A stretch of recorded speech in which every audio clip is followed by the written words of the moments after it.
माँ दुर्गा का आशीर्वाद चाहते हैं तो 9 दिन लगाएं ये भोग। यहाँ जाने हर स्वरूप के अलग प्रसाद का रहस्य।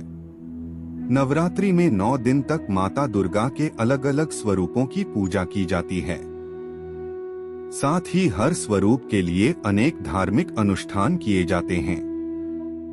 क्या आपको पता है 9 दिन कौन से भोग लगाने चाहिए? नवरात्रि उत्सव में नवदुर्गा की उपासना के लिए अनेक धार्मिक अनुष्ठान और क्रियाकलाप किए जाते हैं। इसी के तहत नवदुर्गा के प्रत्येक स्वरूप को एक विशिष्ट प्रसाद अर्पित करने की परंपरा है। देवी दुर्गा का प्रत्येक अवतार अपने आप में विशेष और विलक्षण है। इसीलिए उनके विभिन्न स्वरूपों के अनुसार विशेष भोग प्रसाद उन्हें चढ़ाया जाता है, जिसे जरूर जानना चाहिए। पहले दिन देसी घी का प्रसाद। नवरात्रि का पहला दिन देवी शैलपुत्री को समर्पित है। देवी ने सती के रूप में आत्मदाह कर लिया था और फिर देवी पार्वती के रूप में पर्वतराज हिमालय की पुत्री के रूप में जन्म लिया था। पर्वतराज हिमालय की पुत्री होने के कारण ही देवी माँ के इस स्वरूप को शैलपुत्री कहा जाता है। माँ शैलपुत्री त्रिमूर्ति अर्थात ब्रह्मा, विष्णु और महेश की शक्ति का प्रतीक हैं।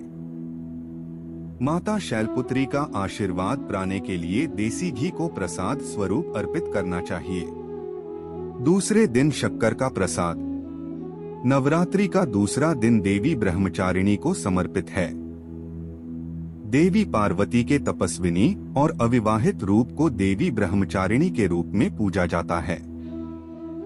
देवी का यह अवतार दृढ़ता और तपस्या का प्रतीक है। साधक को देवी के इन गुणों की प्राप्ति के लिए शक्कर का प्रसाद अर्पित करना चाहिए।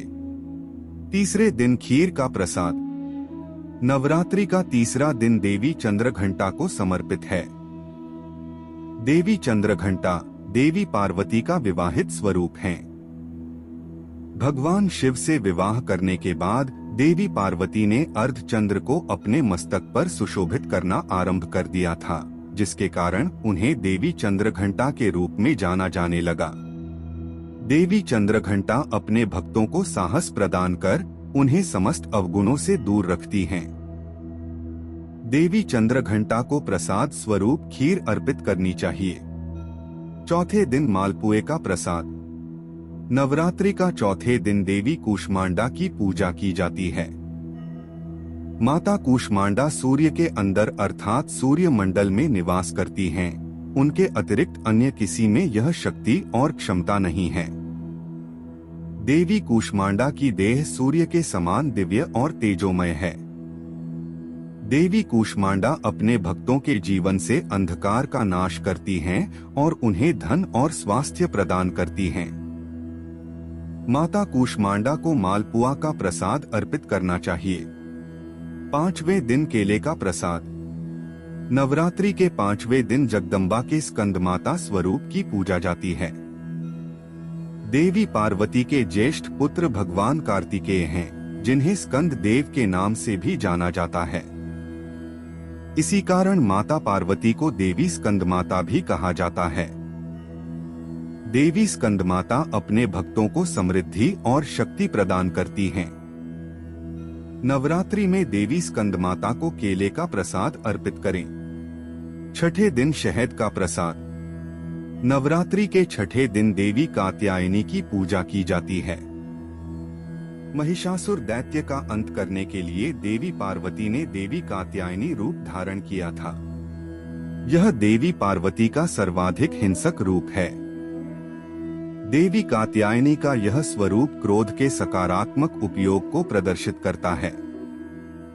देवी कात्यायनी को मधु अर्थात शहद का प्रसाद अर्पित करना चाहिए। सातवें दिन गुड़ का प्रसाद। नवरात्रि के सातवें दिन देवी कालरात्रि की पूजा की जाती है।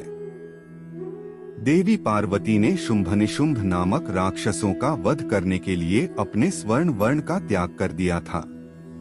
देवी के इस भयंकर स्वरूप को देवी कालरात्रि के रूप में जाना जाता है। यह देवी पार्वती का सर्वाधिक उग्र और क्रूर रूप है। देवी कालरात्रि की देह से उत्सर्जित होने वाली शक्तिशाली ऊर्जा को ग्रहण करने के लिए नवरात्रि में देवी कालरात्रि को गुड़ का प्रसाद चढ़ाना चाहिए। 8वें दिन नारियल का प्रसाद। नवरात्रि के 8वें दिन देवी महागौरी की पूजा की जाती है। पौराणिक कथाओं के अनुसार 16 वर्ष की आयु में देवी शैलपुत्री अत्यंत सुंदर थीं और उन्हें गौर वर्ण का वरदान प्राप्त था। इनके गौर वर्ण के कारण उन्हें देवी महागौरी के नाम से जाना जाता है। देवी महागौरी को प्रसाद स्वरूप नारियल अर्पित करने से मनुष्य पाप मुक्त होता है और विभिन्न प्रकार के भौतिक सुख भोगता है। 9वें दिन तिल का प्रसाद। नवरात्रि के 9वें दिन देवी सिद्धिदात्री की पूजा की जाती है। सृष्टि के आरंभ में भगवान रुद्र ने सृष्टि निर्माण के लिए आदिपराशक्ति की पूजा की थी।